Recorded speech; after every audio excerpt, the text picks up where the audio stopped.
आज से 500 साल पहले दिल्ली की सत्ता पर मुगल सल्तनत का परचम बुलंद हो चुका था और इसके बादशाहत के सिंहासन पर अकबर की हुकूमत थी। अकबर विस्तारवादी नीति का बादशाह था। शुरुआत से ही अकबर ने आस पड़ोस के राज्यों को मुगल झंडे के नीचे लाने के प्रयास शुरू कर दिए। पूर्व को जीतने के बाद अकबर ने अपने पश्चिम अभियान में राजपूताने की रियासतों पर मुगल ध्वज फहराने की शपथ ली। इसी के तहत राजपूताने में सबसे पहले आमेर रियासत में अपनी पगड़ी उतारकर अकबर की बादशाहत वाली मुगल सत्ता को स्वीकार कर लिया। शुरू में तो राजपूताने की दूसरी रियासतों ने आमेर रियासत को एक तुर्क की अधीनता स्वीकार करने पर धिक्कारना शुरू कर दिया, पर बाद में धीरे धीरे इन रियासतों ने भी अकबर की सत्ता को स्वीकार कर लिया। जब राजस्थान की बड़ी बड़ी रियासतें अपनी मदमस्त शान को गुलामी की बेड़ियों में बांधने में लगी हुई थी, उस वक्त मात्र मेवाड़ अपने स्वाभिमान की चमक बिखेरते हुए पूरी दुनिया के साथ खड़ा था। अकबर नहीं जानता था कि आने वाले समय में उसका सामना उसी मेवाड़ के एक शेर से होने वाला था। ये शेर थे वीर शिरोमणि, मेवाड़ मुकुट, हिंदुआ सूरज, महाराणा प्रताप। नमस्कार, जय माँ भारती। आइए अनसंग हीरोज के आज के एपिसोड में जानते हैं मेवाड़ के उस वीर की कहानी जिसके कारण आज हम स्वयं को हिंदू संबोधित कर पाते हैं। जैसा कि हमने देखा, मेवाड़ को छोड़कर सभी रियासतें अकबर की अधीनता स्वीकार कर चुकी थी और चूंकि मेवाड़ राजनीतिक और व्यापारिक दृष्टि से एक आवश्यक स्थान था, अतः अकबर ने मेवाड़ के तत्कालीन सम्राट राणा उदय सिंह पर भारी दबाव बनाना प्रारंभ किया। इन्हीं परिस्थितियों में दिन गुजरते रहे और एक दिन अचानक मौसम बदलने लगा। बादलों की घमासान गर्जना के बीच 9 मई 1540 को राणा उदय सिंह की सबसे बड़ी रानी माता जयवंता बाई ने एक पुत्र को जन्म दिया। मजबूत बदन, बड़ी आंखें, मुस्कान बिखेरता चेहरा बड़ा मनमोहक लग रहा था। महल की दासियों ने तुरंत राणा उदय सिंह को सूचित किया और कहा, महाराज शेरनी ने शेर को जना है। माता जयवंता बाई कृष्ण भक्त थी। उन्होंने शुरू से ही कुंवर प्रताप को भगवान कृष्ण और महाभारत की युद्ध कलाओं का ज्ञान दिया और साथ ही कुंवर प्रताप को उनके पूर्वजों बप्पा रावल, राणा कुंभा, राणा सांगा के बारे में बताती। सिसोदिया वंश के इस अतीत को सुनते हुए प्रताप बड़े होने लगे। समय आने पर उनको गुरुकुल भेज दिया गया, जहां प्रताप सुबह का समय गुरुकुल में बिताते, दोपहर के समय वे भीलों की बस्तियों में चले जाते। जनता के बीच इस कदर घुल मिल जाने के कारण प्रताप सबके चहेते बन गए। कुंवर प्रताप बचपन से ही वीर स्वाभिमानी थे और उनका शरीर सामान्य बच्चों से कई गुना मजबूत था। उन्होंने छोटी सी उम्र में कई मुगल सामंतों को धूल चटाई थी। कुंवर के इन कारनामों को देखते हुए सबको लगने लगा था कि बड़े होने पर वे महापराक्रमी योद्धा बनेंगे और प्रताप ही भविष्य में मेवाड़ के राणा बनेंगे।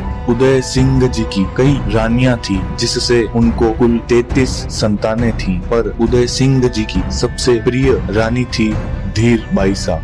इनकी बात को राणा उदय सिंह अधिक महत्व देते थे। इन्हीं के कहने पर राणा उदय सिंह जी ने इनके पुत्र जगमाल को मेवाड़ का भावी राणा घोषित कर दिया। मान्यताओं के अनुसार सदैव बड़ा पुत्र ही राजा बनता है, पर सागर जैसे विशाल हृदय वाले कुंवर प्रताप ने पिता के इस आदेश को मानते हुए छोटे भाई जगमाल को राजसत्ता देना स्वीकार कर लिया। किंतु सामंत, सरदार और राज्य की जनता ने उदय सिंह के फैसले पर विरोध किया। वे कुंवर प्रताप को ही अपना राणा मानते थे। समय के साथ राणा उदय सिंह का स्वास्थ्य बिगड़ने लगा और सन 1572 आते आते उनका स्वर्गवास हो गया। उनके अंतिम संस्कार में कुंवर प्रताप सहित मेवाड़ का प्रत्येक व्यक्ति आया, पर कुंवर जगमाल इस समय महल में अपने राज्याभिषेक की तैयारी कर रहा था। ऐसी संकट की घड़ी में जगमाल के अपने पिता के अंतिम संस्कार में उपस्थित न होने के कारण सभी सरदारों ने गोगुंदा की पहाड़ियों पर रक्त से मेवाड़ के असली हुकुम श्री कुंवर प्रताप का राज्याभिषेक कर दिया। यहीं से राणा प्रताप ने अपने सरदारों के साथ कुंभलगढ़ की तरफ कूच किया। राणा के आने की खबर सुन छोटा भाई जगमाल राजगद्दी छोड़कर अकबर की शरण में भाग गया, जिसके बाद साल 1572 को कुंभलगढ़ की राजगद्दी पर वीर शिरोमणि महाराणा प्रताप का विधिवत रूप से राज तिलक कर दिया गया। 7.5 फुट के शरीर से 110 किलो वजनी, 70 किलो का कवच तथा 10-10 किलो के जूते पहने 80 किलो के भाले के साथ महाराणा प्रताप जब अपने प्रिय घोड़े चेतक पर सवार होकर युद्ध की ललकार भरते तो बड़े से बड़े शूरवीर की हालत खराब हो जाती। महाराणा प्रताप ने भीलों, लोहारों आदि सभी लोगों को अपने साथ लाकर एक सेना का निर्माण आरंभ किया। इसकी सूचना मुगल बादशाह अकबर तक पहुंच चुकी थी। अकबर ने ये सुनते ही अपने दूत प्रताप के पास भेजने शुरू किए। इन सभी दूतों में से एक थे आमेर के राजा मान सिंह। जब मान सिंह प्रताप के पास पहुँचे तो प्रताप ने अपने पुत्र को उनके पास भेज दिया और स्वयं उनसे मिलने से मना कर दिया। इससे मान सिंह क्रोधित हुए। महाराणा प्रताप ने उन्हें पत्र के जरिए संदेश भेजा कि जिस राजपूत के संबंध एक तुर्क से हो, जिसने एक तुर्क की अधीनता स्वीकार कर ली हो, उससे कौन सा राजपूत मिलना चाहेगा। मान सिंह के पास कोई उत्तर तो न था। उन्होंने प्रताप के पास केवल इतना संदेश भिजवाया कि अगली भेंट युद्ध के मैदान में होगी, और मान सिंह वहां से चले गए। इस प्रकार अकबर का कोई भी दूत महाराणा प्रताप को अपने लक्ष्य से डिगा न पाया। महाराणा प्रताप के अधीनता न स्वीकार करने पर 1576 में अकबर अपने सभी सेनापतियों के साथ अजमेर आदम का। यहाँ अकबर ने मान सिंह को 1 लाख की विशाल सेना का सेनापति घोषित किया। 3 अप्रैल 1576 को मान सिंह विशाल मुगल फौज लेकर मेवाड़ विजय के लिए निकल पड़ा। 2 महीने के प्रवास के बाद मान सिंह मेवाड़ पहुंचा, जहां हल्दी घाटी के मैदान में 18 जून 1576 को इस युग के सबसे भीषण युद्ध का आगाज हुआ, जहां मुगल फौज में 1 लाख सिपाही थे और महाराणा प्रताप के पास मात्र 20,000 सैनिक थे। मुगल सेना और मेवाड़ सेना आमने सामने आ चुकी थी। तभी वीर विराट मेवाड़ मुकुट हिंदुआ सूरज महाराणा प्रताप ने युद्ध भूमि में प्रवेश किया।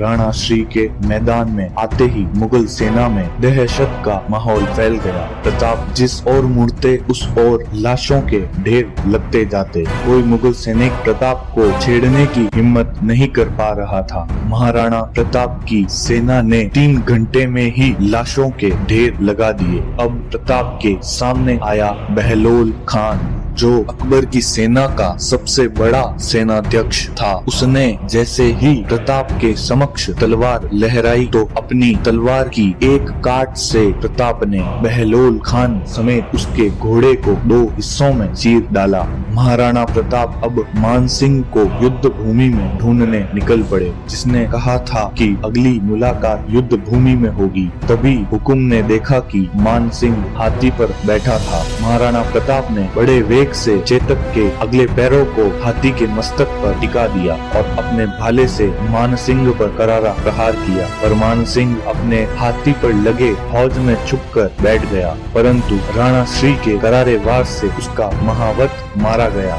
मान सिंह के हाथी की सूंड में एक तलवार लटकी हुई थी, जिससे चेतक का अगला पैर कट गया। इस समय तक महाराणा प्रताप के शरीर पर असंख्य घाव थे। पूरा शरीर खून से लथपथ हो चुका था। उन्हें ऐसी दशा में देखकर मुगल सैनिक उन्हें मारने को दौड़े। अपने स्वामी पर आते संकट को देख चेतक महाराणा प्रताप को लेकर उस कटी टांग के साथ 5 किलोमीटर तक दूर ले गया और 28 फीट की नदी को टाप कर चला गया। इस छलांग के बाद चेतक ने अपने प्राण त्याग दिए। ये देखकर मुगल भी अचंभित थे। महाराणा प्रताप बिलक बिलक कर रोते हुए अपने पुत्र समान चेतक को सहलाने लगे। प्रताप की सेना मुगल सेना को घाटी के दर्रों में भीषण टक्कर दे रही थी। अंत में मान सिंह ने हल्दी घाटी के दर्रों में और अंदर जाने की बजाय मुगल सेना को वापस अजमेर चलने का आदेश दिया। अकबर की विशाल साधु साधन संपन्न सेना का गर्व मेवाड़ी सेना ने मिट्टी में मिला दिया था।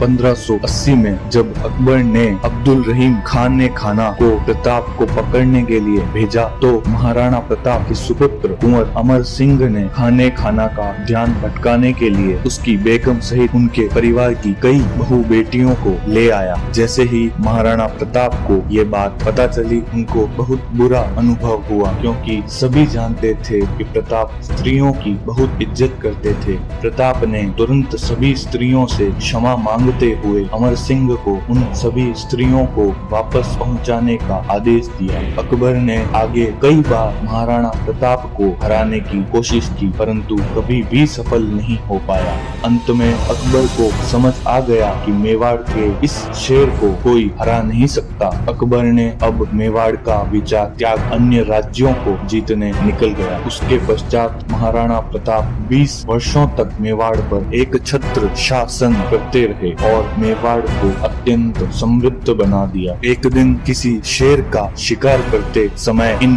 वीर शिरोमणि महाराणा प्रताप का देहांत हो गया। हल्दी घाटी का ये युद्ध इतना भयानक था कि आज 500 साल के बाद भी उस हल्दी वाली मिट्टी से खून निकलता है और खुदाई में आज भी तलवारों के जत्थे उस भूमि से मिलते हैं। हिंदुआ सूरज मेवाड़ मुकुट महाराणा प्रताप की जय।